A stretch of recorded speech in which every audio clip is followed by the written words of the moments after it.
Well, I noticed that you're keen to avoid the discussion that now follows because I don't remember much mention of knives. No, sorry, completely. Zero point for that. Well, no, I did say Simon Clark, and obviously that was a really obvious one, wasn't it? That was a little bit like, but, suggesting there'd be a ball on a football pitch.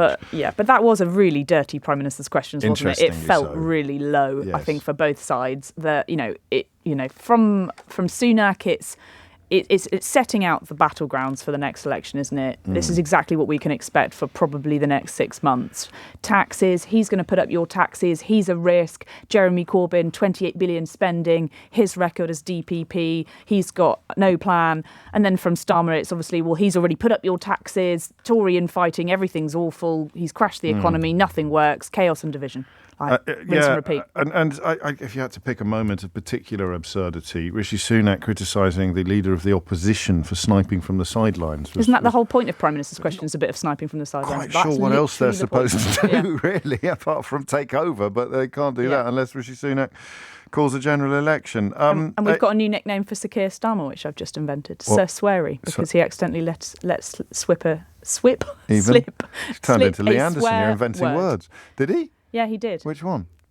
The S word. Did he really? Yeah, at the very end. What? I missed that completely. He said the government is an S show. Did he really? Yeah. Gosh. Sir Sweary, that's my name. That is Sir Sweary. I like that. Can I have that one? Yes, of course you can. But yeah, it was a pretty lively one, considering. Keir, like he said before, is getting into these Prime Minister's questions, isn't he? He's enjoying them much more. He is enjoying them. You can see that. The lines are better. better. Because you're watching me.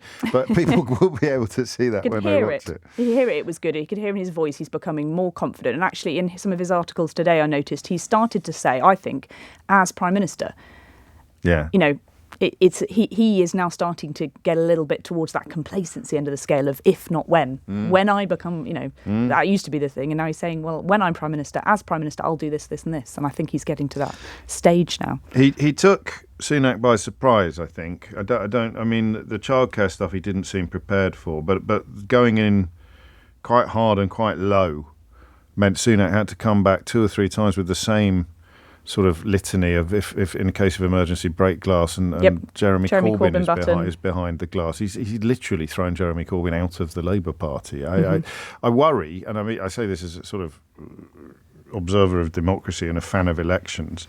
I can't quite yet imagine who it is that Sunak thinks he's going to appeal to with this line that isn't already behind him, that isn't already on side. Which line? The line about Starmer being doing some lawyering when he was a lawyer, or I mean, the sort of smear Keir type stuff. If on social media, these are people who've got pictures of Boris Johnson in their profiles who are sharing that stuff. I don't know that anybody normal or sensible is going to be persuaded by it. I mean, Keir's whatever, even if it is quite tricky to explain it when you're in Prime Minister's questions and they're chucking these insults at each other, but Keir does have an answer. Yes. I was locking terrorists and murders up while he was raking in loads of money for billionaires. Yes, which is just true. That's not an opinion, that's just counting. He was making a ton of money by betting on the financial crisis, and Starmer was locking up terrorists. That's a good argument, I think, for them to make. Yes. But I think what is more difficult for Sir Keir Starmer to make is exactly why he was working with what people obviously say are controversial groups and how the legal process works. It's quite a difficult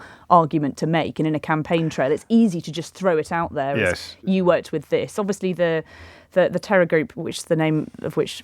Hizb ut-Tahrir. Yes, they weren't a terror group then. They weren't a terror group at the time. They are... So Starmer was policing the parameters of free speech and freedom of expression. But as you say...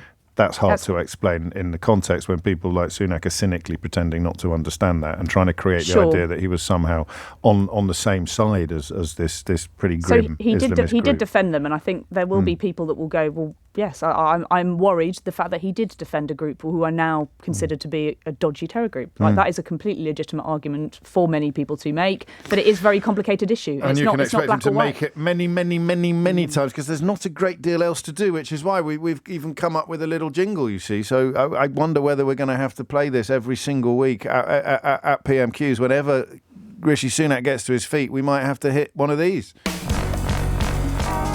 Sneak here, sneak here, sneak here. It's becoming government policy, really. It started off as a radio feature. I like it. It's nice, isn't it? It's jolly. It is. What else came up? childcare, obviously, like you say, came up again and again. What's the story, Natasha? So story on this one was on the front page of the Times earlier this week, that the government's childcare policy is not ready, which I think will not be a surprise to anybody who remembers it when it was announced. It's massive expansion of free childcare hours for parents with young children. At the moment, it's just, I think, the parents of 3 and 4 year olds all get, I think, between 15 and 30 hours of free childcare. They're going to expand it to parents of 2 year olds and then later this year to parents of anybody over 9 months old. It's a lot, but there just isn't the capacity in the childcare system for it, for these places. And the government and local authorities still yet haven't told them how much money they are going to get per child for something that's meant to be coming in April. Do we have an idea of how big a mess it is? So there's two messes. There's the logistical mess and the political mess. And we won't know how big the political mess is until we know how big the logistical mess is. But is there a realistic prospect of people expecting to be dropping their children off childcare, not being able to do so come May? No, that won't happen just because of the way that the childcare system works is you have to have a place and you can only have a place for so many free hours of childcare per week. It is a very complicated system to navigate, but the childcare providers at the moment are going, well, actually, we don't know how much we're going to get paid, so therefore we can't allocate how many children will be in our care, and we don't know if we're going to be able to provide, as a nursery, you do not have to provide this free childcare if you do not have the capacity. But the fact is, another example of the government making these big promises, but then coming down to it, they've not got the capacity there. They're not saying exactly how much this will all cost. And obviously it's going to be a thing that they want to come in to force this year. It's meant to be coming in April. It's only a few months away from that big moment. It was unveiled as the big part of the budget last year.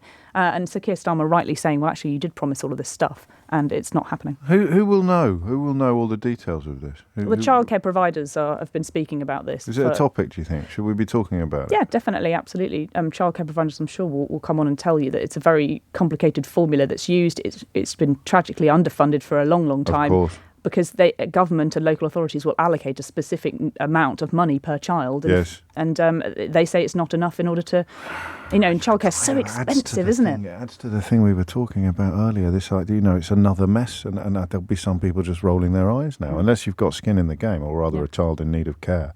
Yeah. You'll be going, they've messed that up as well. It's almost sort of got, not post office flavoured feeling to it, but just everything's wrong. It taps into this air of everything in this country. Broken Britain. Someone should write a book. What would be a good title? What would be a good title? Yeah, I've heard that before. It would be How They Broke Britain. Back in the Sunday Times top 10 this week, I hear.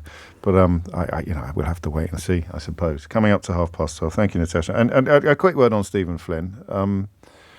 Powerful and correct. I think the IDF, as they almost inevitably would, whatever the circumstances, are denying or will deny that they know anything about what actually happened. But the site footage, some people would have seen it, albeit not on not on the BBC. I think ITV had the footage of a man waving a white flag being shot dead, apparently by an IDF sniper.